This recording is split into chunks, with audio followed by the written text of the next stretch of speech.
Hola, buenas tardes. Mi nombre es Vanessa, soy estudiante de psicología y el día de hoy vamos a entrevistar al psicólogo general Pedro Uriarte, quien nos contestará algunas preguntas respecto al proceso que se debe realizar para ayudar a rehabilitar a una persona adicta a sustancias o drogas, desde el momento en que ingresa a la clínica hasta la desintoxicación y el proceso psicológico que lo acompaña.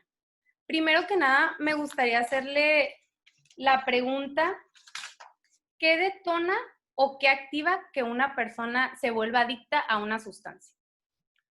Bien, lo primero es que todos aquellos detonadores o activadores, facilitadores de que una persona pueda desarrollar una adicción es multifactorial. Son muchísimas cosas las que pueden estarse presentando.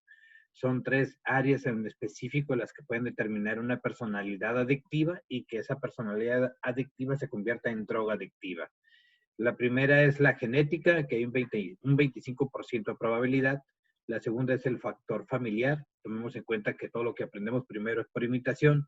Y lo tercero es el factor social, que muchas veces por la búsqueda del sentido de reconocimiento, de pertenencia, con tal de tener dicha aceptación, el individuo puede iniciar con conductas adictivas que después pueden llegar a generar una dependencia. Ok. Otra de las preguntas sería, ¿qué niveles de adicciones existen? Están categorizados por la leve.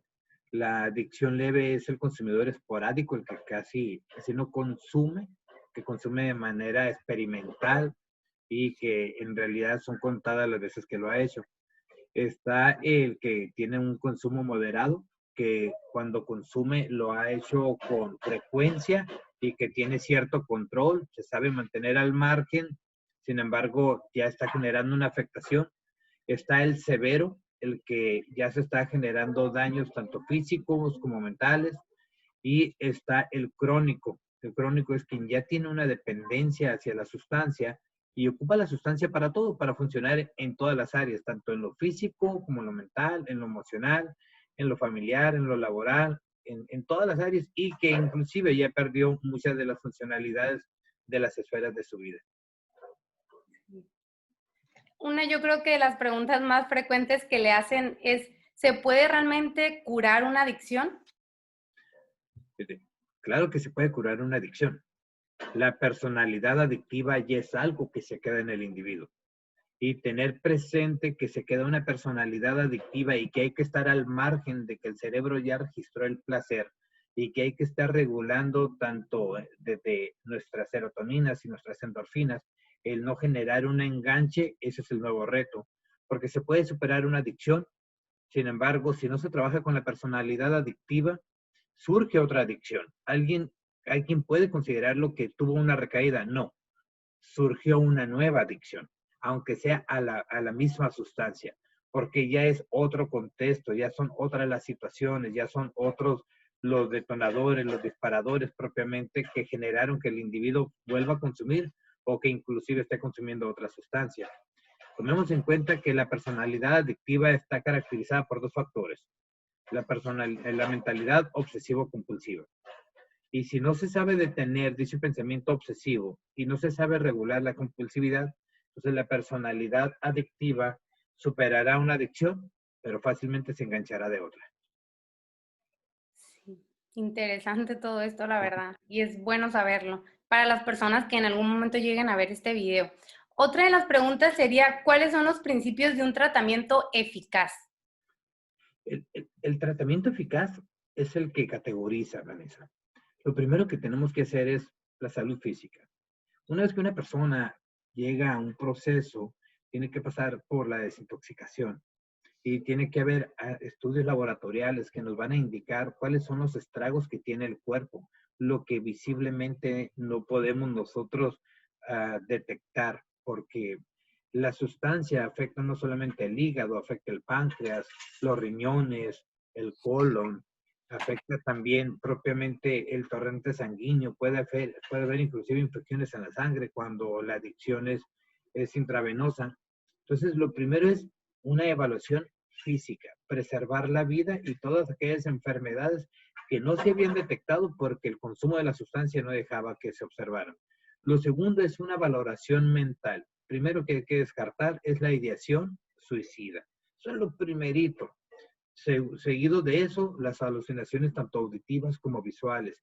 Poder ver si la psicosis que esté presente en el dado caso que esté es derivado del consumo de la sustancia o que sea una encefalopatía hepática que tiene las mismas características de la psicosis por consumo, pero es el hígado que ya no puede procesar el amoníaco. Posteriormente a eso, la integración de la familia en el proceso, aunado a la disposición que tenga el paciente para poder crear un cambio. Y si el paciente no está dispuesto a crear un cambio, entonces tenemos que buscar la manera de hacer una estrategia terapéutica para trabajar con la resistencia del paciente a poder crear un cambio. En ese punto podemos decir que el enajenamiento propiamente de la sustancia, porque, bueno, el enajenamiento es propiamente cuando el cerebro no está todavía ubicado en la realidad, que por el efecto de la sustancia puede ser que la propia resistencia se mantenga de 2 a 3 semanas. El primer mes es un mes cero. Esto es algo que tienen que entender todos. Yo tengo muchos años trabajando en tratamiento de adicciones y he trabajado no cientos, he trabajado miles. Cuando yo abrí mi primer clínica hace 7 años, yo inventé el programa del primer mes, que se llama el mes cero. En el mes cero es evaluación médica, estudios laboratoriales, historia clínica, una batería de pruebas. Empezamos con el STP, con el Bender, con el Macover como básico. Empezamos también con el de psicosis, también de Beck, el test de ansiedad, también de Beck, el test de depresión, también de Beck. Y posteriormente le vamos a aplicar el test de neuropsy, que en este caso este test nos va a dar 2 factores nada más. Si hay deterioro o daño cognitivo o si hay deterioro o daño o una lesión cerebral. Eso es bien importante. En el mes cero no cuenta porque se está evaluando. Hasta que tengamos un diagnóstico a través de una buena evaluación, entonces podemos decir que empieza a correr el tiempo. Y ponerle mes cero es para crear la ideología de que estamos en la evaluación. Y hay quien su mes se va hasta los 45 días porque llegó muy intoxicado. Entonces, debemos de tomar en cuenta que dependemos del desgaste de un cuerpo o la capacidad de un cuerpo de avanzar para poder nosotros considerar cuándo inicia el tratamiento. El tratamiento no va a iniciar hasta que no tengamos una evaluación completa. Ok. Otra de las preguntas sería, ¿cómo tratan la drogadicción las terapias conductuales? ¿Cómo es este proceso? Aquí debemos de separar 2 cosas. Una es la adicción y otra cosa es la drogadicción. Una vez que ya no hay sustancia en el cuerpo, lo que queda es la adicción, que es la personalidad adictiva. Si nos enfocamos en una corriente cognitivo-conductual, entonces vamos a estar trabajando en función del pensamiento y también en función del diseño de la conducta para buscar los resultados esperados. Si trabajamos con una desensibilización sistémica para poder trabajar con el craving, que es lo que genera o que detona en el individuo que está buscando la sustancia, entonces a través de la desensibilización vamos a poder encontrar también propiamente los elementos que van a permitir que el individuo pueda no solamente desaprender, sino aprender otras alternativas de cómo manejar esa situación. Si nos vamos un poco a la psicodinámica o a la psicoanalítica, no propiamente al psicoanálisis, no entraría en ese campo todavía, sino hasta el psicoanálisis es muy beneficioso siempre y cuando ya tenga cierto periodo de abstinencia el paciente. Si nos vamos propiamente a la psicodinámica, nos enfocaríamos en la psicología del yo, en las funciones ejecutivas del ser humano, en las que permiten que el individuo pueda observarse a sí mismo en sus funciones yoicas. 3 funciones: la autoplastía, capacidad de adecuarse a sí mismo; aloplastía, la capacidad de saberse adecuar al medio; y la tercera, el salir del medio. Cuando es meritorio saber cerrar un círculo.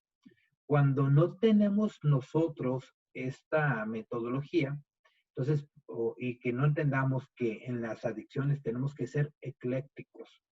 Hay quien está casado con la cognitivo-conductual. Y está muy bien, le puede ir muy bien, le ha funcionado. Sin embargo, no le va a funcionar con todo y no le va a funcionar porque las sustancias hay cientos, pero efectos hay tres: estimulantes, depresores y confusos.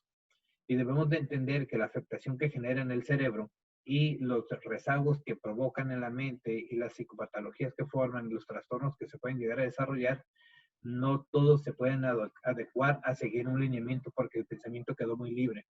No todos quedan con un daño cognitivo. Muchos, por el contrario, tienen mucha capacidad cognitiva y pueden tener mucha más capacidad de insight. Entonces es donde la desensibilización sistémica, la psicodinámica, la psicoanalítica, la psicología del yo permite crear una autorresponsabilidad del proceso. Y si no, de lo contrario, se inclina mucho a que el cambio va a partir de que la familia haga el cambio también. Entonces, esto es, si la familia hace el cambio, qué bueno, pero si no, el individuo todo no lo tiene que hacer, con, sin y a pesar de. Con el apoyo de la familia, sin el apoyo de la familia y a pesar de las circunstancias, buscar la manera en que el individuo pueda desarrollar la palabra clave. Y esto es lo que nos va a ayudar en cualquier adicción o drogadicción: autonomía. La autonomía de saber pensar sin drogas, de saber sentir sin dependencia emocional y de saberme comportar sin solamente la búsqueda del placer. Entonces, cuando nosotros tenemos ese enfoque, tenemos una autonomía en el pensamiento, en la emoción y en la conducta, entonces ya la llevamos de gana. Sí. Y ya por último, la última pregunta sería, ¿de qué manera los buenos programas de tratamiento ayudan a los pacientes a recuperarse de la adicción? En su caso, usted, pues tantos años que tiene experiencia, usted que ha observado en los pacientes que ya llevan un proceso, ya no nomás de desintoxicación, sino que también ya es el programa acompañado de una terapia psicológica. ¿Cómo es este proceso? ¿Realmente funciona? ¿No funciona? Pues sí funciona. De antemano te lo voy a decir, Vanessa, y a todas las personas que nos están escuchando, la clave aquí no es el internamiento. La clave es el seguimiento. Que una persona puede tener un tratamiento el más completo por 6 meses o por un año, estando internado. Sin embargo, una vez que sale y se integra a la familia, a la sociedad, y que nuevamente empieza a tener estos conflictos que en su momento lo llevaron al consumo, y que ahora con esta nueva perspectiva de personalidad, si no los sigue atendiendo, si no los sigue tratando con su psicólogo, con su consejero en adicciones certificado, si no está integrado en un programa, entonces la soberbia puede hacerle pensar que ya tiene dominada la situación. Entonces, el no llevar un seguimiento, el no estar asistiendo a terapia los primeros 2 años, una vez por semana, la mayoría de las veces puede ser que puedan recaer. Es por eso que el porcentaje está debajo del 10%, porque la falta de constancia en el seguimiento no permite que el individuo se siga autoobservando. Tomemos en cuenta que cuando el individuo llegó intoxicado y lo que permaneció fue la personalidad adictiva. Eso es lo que se trató. Una vez que se logra una alta terapéutica, no quiere decir que ya no tenga personalidad adictiva, sino que ya tiene propiamente un equilibrio donde está desarrollando cierta autonomía y esa autonomía va a prevalecer siempre y cuando siga estando tratado. Entonces, la clave aquí es el seguimiento y un seguimiento mínimo son 5 años. Los primeros 2 años, una vez por semana. Tercer año ya es cada 2 semanas, el cuarto año es cada 3 semanas y el quinto año es una vez al mes, pero tienen que estar haciéndolo así de esa manera. De todos los pacientes que yo conozco en todos estos años y los cientos de pacientes, que de hecho son miles de pacientes a los que me tocó atender, todos los que llevan un seguimiento de esa manera, ninguno ha recaído. Wow. Pues quiero agradecerle antemano por tomarse el tiempo para la entrevista, por compartirnos sus conocimientos en esta entrevista y pues sería todo por mi parte y muchas gracias de antemano. No, de qué, que esté muy bien. Saludos y estamos en comunicación. Hasta luego.